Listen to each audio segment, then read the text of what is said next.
good night, whatever time you're watching this. Thanks for tuning in. I'm your host, Chelsea T.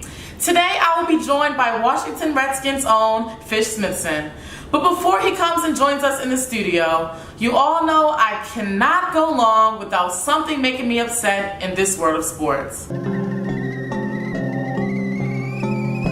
Let me just vent and say that for the past few weeks, I have been marinating on the NFL's top 100 players of 2017, and I am still amazed that Eli Manning did not make the cut.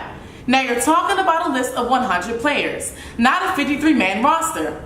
How does this even add up? Just to give you all a synopsis on the process, this list is voted on before the upcoming season by the players, which also makes me question a few things, but that's for later. Now, I don't have an issue with the first handful of quarterbacks who made the list. You have, of course, Tom Brady, Badman Aaron Rodgers, Matt Ryan, Derek Carr, and Dak Prescott. But the list starts to concern me when players such as Cam Newton make the top 50 cut. And let's not forget that he led his team to finish last in the NFC South last season, and most of his highlights consisted of concussion protocol campaigns and post-game interviews. At times, I don't even feel safe, right? And enough is enough. You know, I plan on talking to Commissioner Goodell about this. I don't think it's a person that can go through what I go through and still keep their head, you know what I'm saying? And hits to the head, that's one thing, but when you're not protected in the pocket, that's another thing. Not only him, but Jameis Winston made the cut before Eli Manning's name could ever be mentioned. I'm a firm believer that numbers never lie, and who cares about popularity or what gets the people going? When it comes to being a top 100 player in the National Football League, the numbers need to justify your ranking. Let's take a look at Eli Manning's numbers.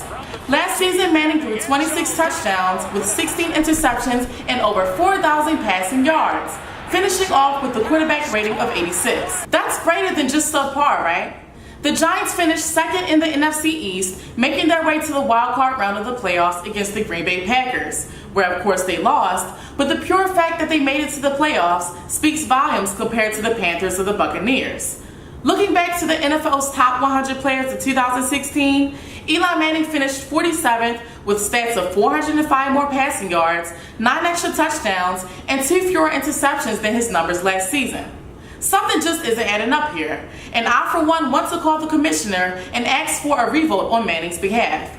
Nevertheless, this list is all fun and games, I suppose, but I'm convinced the players have a personal vendetta against Eli Manning. Meanwhile, on my side of town, I think my water is ready, just in time for Fish Smithson. Coming out of the Big 12, Fish Smithson is a Baltimore native. Fish is the first-time All-Big 12 selection after leading his team with 93 tackles, 4 interceptions, and 7 pass breakups last season.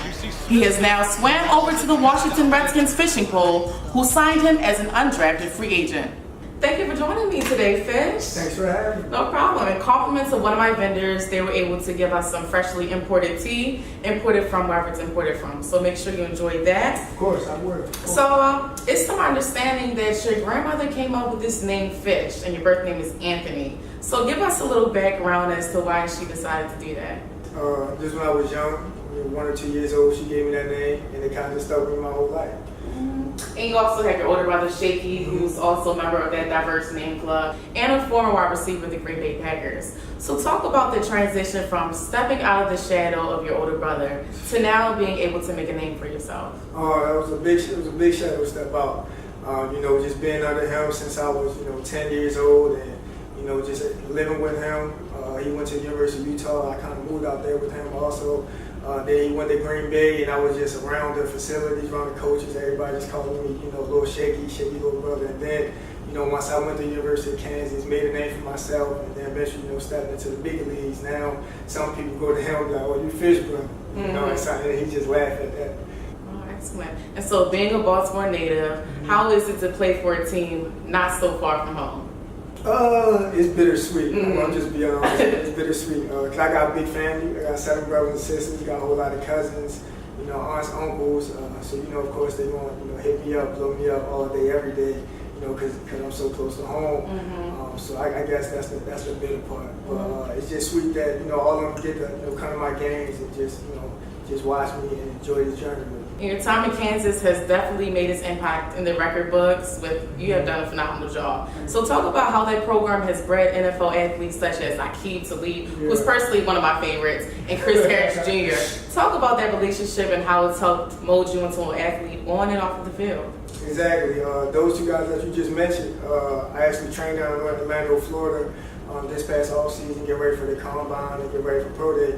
I trained down there, and then they was down there for the Pro Bowl. So I just talked to both of those guys, Aqib and Chris Harris. They got big personalities, and they was just telling me, just stay down and just keep working hard. Because Aqib Talib, he went first round, and then Chris Harris Jr., he went undrafted.